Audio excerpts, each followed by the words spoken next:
Hello and welcome to Stateline. I'm Eliza Blue.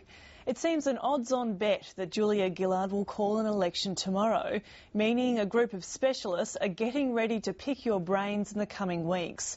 Once, politicians relied on gut instinct to work out what the electorate was thinking and how it would vote. But it doesn't work like that anymore. Now, every utterance in a campaign is focus grouped, workshopped and sliced and diced by party apparatchiks who rely on a growing polling industry to provide the information. Get ready for the pollsters, they're coming to a phone near you. Here's Jake Sturmer.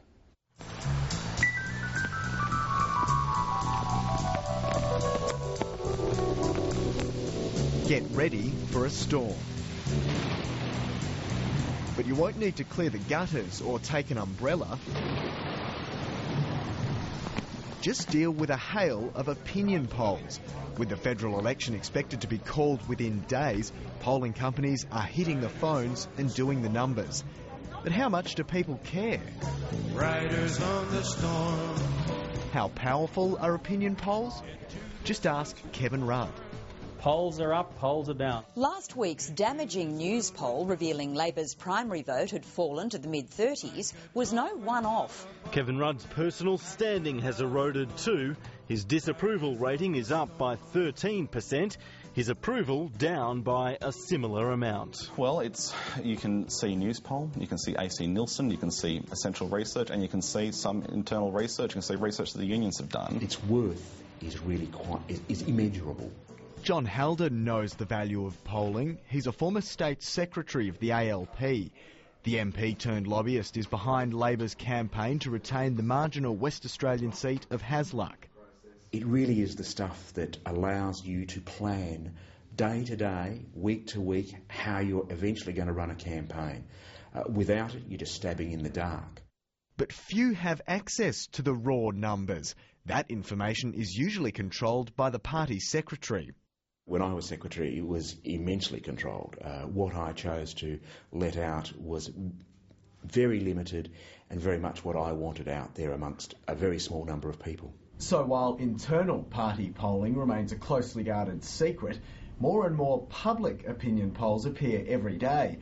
Whether it's a phone poll on the TV news or a box to tick on a website, why are people so interested by it? People love it, I think. They're interested in it. You know, it's their team or it's the opposition.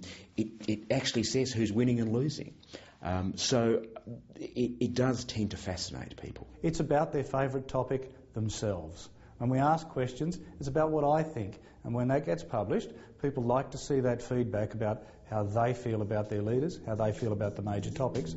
And this is where a lot of those feelings are recorded, Newspol's Sydney Nerve Centre. While it's empty now, around dinner time the room will be full and the phones will be running hot. We look for a sampling process that gives us the best chance of giving everybody in Australia an opportunity to be surveyed. But in a country with around 12 million voters, how can a survey of around 1,200 people possibly reflect the will of a nation? We select random telephone numbers that cover every state and territory, city and country regions. We set quotas to have equal numbers of males and females, and we set quotas to make sure we get people of all age groups. Even the wording of questions can distort the figures. You pay pollsters a lot of money, and the very good ones make sure that that doesn't happen because they give you the very best of advice. They also provide staff that are well trained to even take out, voice inflection and to not lead people to give an answer. This man's a champion. The parties want to know more than just what we're thinking.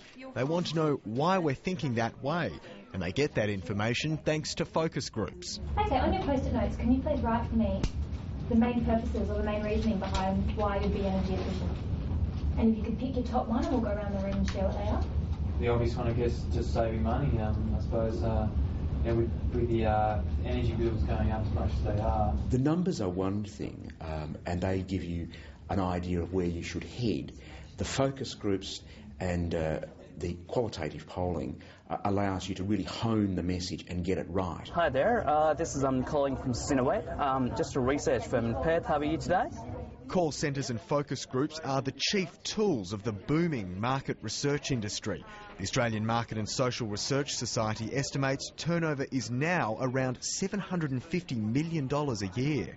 In buoyant times, people are interested in new concepts, in how they might grow, and in more difficult times, they're really looking how they cement their position with customers, how they make sure they can do more with less. So people always need to make business decisions. For political parties, the costs can quickly stack up. John Haldon estimates polling for individual state seats costs between $15,000 and $20,000. To have the poll conducted, to have the results analysed, the report written and delivered to you, it's of that order. So, when you do a round of 4 or 5 seats, you get them cheaper the more you do, but you'd be out for $40,000, $50,000 quite easily. So with such a huge investment made by political parties, is that dictating party policy? John Haldon doesn't think so. It is a way of people telling the government through this process what it thinks. It's a sort of an election every time there's a poll. And the government listens to that. But he says it does at least shape policy, like the mining tax. They're going to change the name of it. I don't think that Henry ever polled when he thought about the name of that tax.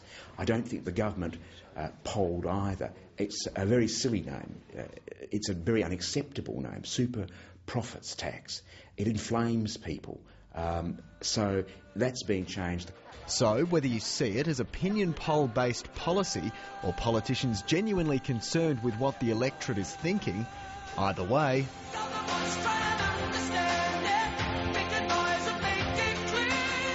I don't know how you could now run a successful political campaign without extensive polling.